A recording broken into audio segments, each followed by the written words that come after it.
Good evening, folks. Joshua here from the Rangers Review, joining you from what is now almost completely empty Ibrox after Rangers made it to the semi-final of the League Cup, but did it in potentially the worst way possible. That was one of the worst performances I can remember in recent memory.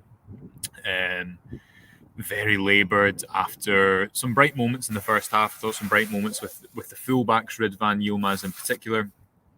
Rangers really struggled to build momentum, to pen Dundee in, who I thought looked far too comfortable for a championship side coming to Ibrox. They were able to get up the park quite consistently.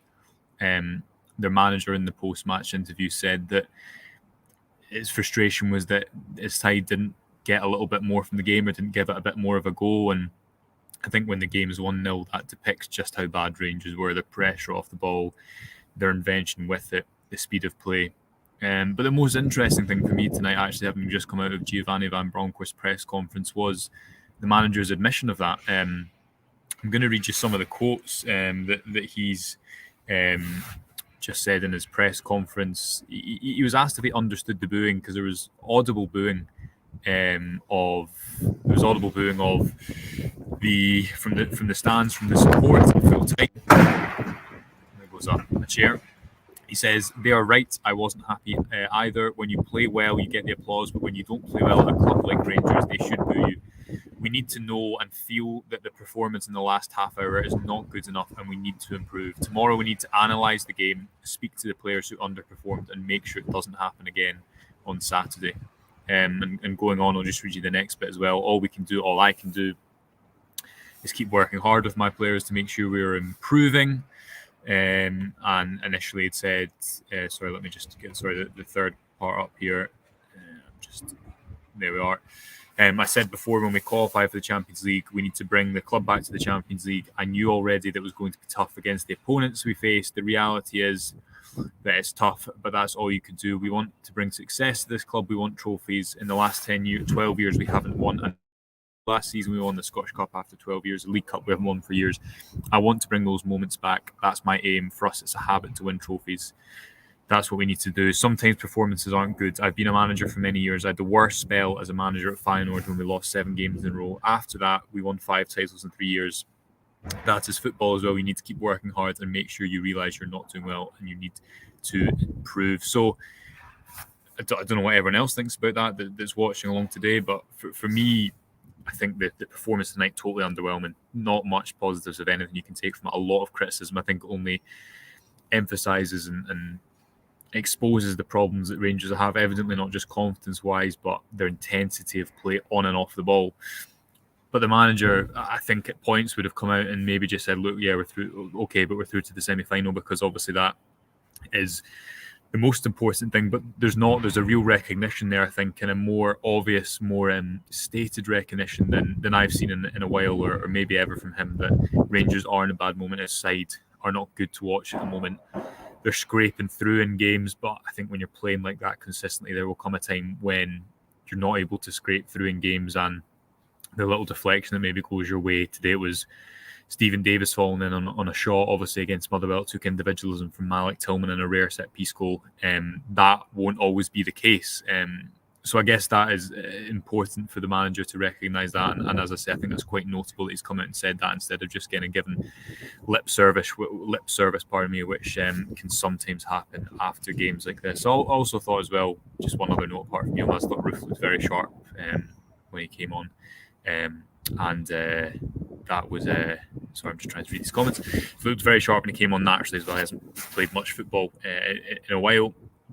So that's positive. But yeah, the main takeaway, I think, the top line is there was boos at full time. Van Bronckhorst recognises that his Rangers team at the moment, his Rangers style at the moment, is not entertaining enough. And although it is returning results, Rangers are in the cup competitions and they're 2 points behind in the league, and they could well go and win all their league games before Christmas and still be two points behind. They have an Old Firm here on, I think it's January 2nd, which could see them go top.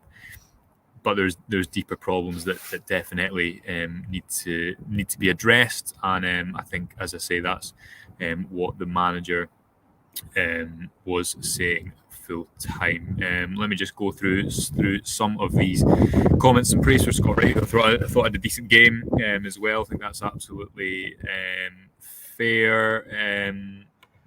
Jezza says, evening Joshua, another totally underwhelming performance by the team. Not you, mate. Bill's always. I'm not sure about that tonight, but some positivity after a show like that. Yeah, underwhelming is the phrase. Uninspiring. As I say, I think when you've got full credit to Dundee, who I thought did well, and their manager was good value after, made some interesting points. But when he's coming in and saying almost disappointed that his side didn't give it more, or they didn't make more of attacking moments, that tells you everything about how poor Rangers were off the ball. It was so easy for Dundee to get out, and I think when they Rangers play this man-for-man system, if it's not totally intense and right up against the opposition, it just means that often the opponent can get a free man. And tonight, I don't think that helped Rangers at all. On and off the ball, I think they absolutely lacked intensity. And a comment here, that was the last sort of performance needed. Yeah, absolutely. After Motherwell, people want to be entertained. People follow the football club for many reasons. Obviously, loyalty being the prime one, but also because they want to be entertained. There's no shame in that. And I think when there's been such a lack of entertainment this season, combined with the heavy defeats, then naturally the reaction at full time is going to happen. Gary says some praise for you, man. I thought it showed good energy. Yeah, I agree, Gary, and I like the way he played the left back role, coming inside the pitch, impacting the game in central pockets. I thought he was good. He was also quick over the first few yards. Faded a little bit in the second half, but I think you need more players around you who are more experienced, who've been here for longer to kind of lift it. You also look at Lundstrom and Tavernier, who've just played so much football recently and played a full 90 minutes today. I don't think that was a plan, but such was the situation that Rangers found themselves in. They had to stay on the pitch for the entirety. Charlie says that was dire. Started okay, but faded terribly. Yeah, definitely. It's a type of game, if you go and score a goal in 70 minutes and 88 minutes or something, it's a completely different gloss on it. But even when Rangers have done that at points recently, I think that's sometimes papered over the periods in the game where it is so lacking. Dundee United at home, I think, is a good example. The 2-1 game where, similarly to tonight, your one misplaced pass or one Dundee chance from just total bedlam, because that's all it takes when it's such a fine margin of advantage, and when you don't have a 2 or 3 goal lead. Stuart saying the creativity is just not there just now. Yeah, I thought Rangers' leg. I think every week that goes on, the decision, combined decision from, we've obviously had a piece and we've detailed this, Stuart Robertson speaking about the recruitment strategy, the decision from the whole club, sporting director, manager, to not invest in a player deep in midfield, I think has shown itself up to have been a very, very bad decision, because I don't think Rangers at all have the legs in there at the moment to cope with. Especially now you look at the fact that Ryan Jack is injured, Glenn Kamara wasn't in the squad again tonight. Your 2 players down there, and Stephen Davis, who scored the goal, was given man of the match. Still such a classy player, but age comes to everyone, and you can't rely on him in the same way that you could even a couple of years ago. And just get through a couple more of these comments before I run to get the last subway, or I'm chucked out of Ibrox, which normally one of the two happens. Obviously, we'll be live tomorrow morning, myself and Stevie. Live tomorrow morning at 9:30 to give a bit more of a detailed look at the game. Just one more comment here, saying when the fringe players aren't coming in to stake a claim so I can't read that whole thing. Basically, it's not good when the fringe players aren't even coming in to stake a claim. And the manager was also asked about that. The fact, is that disappointing? And he admitted that it was. Obviously, a number of players were given their opportunity tonight. He said he'd sit down with players who underperformed tomorrow and analyse it. So I think it's another game where more questions than answered for Rangers. More questions than answers. I think I'm right in saying that. They continue, I think, to look pretty far off the pace, and the fans' frustration boiled over at full time, and the managers recognised that. So interesting to see where it goes from here.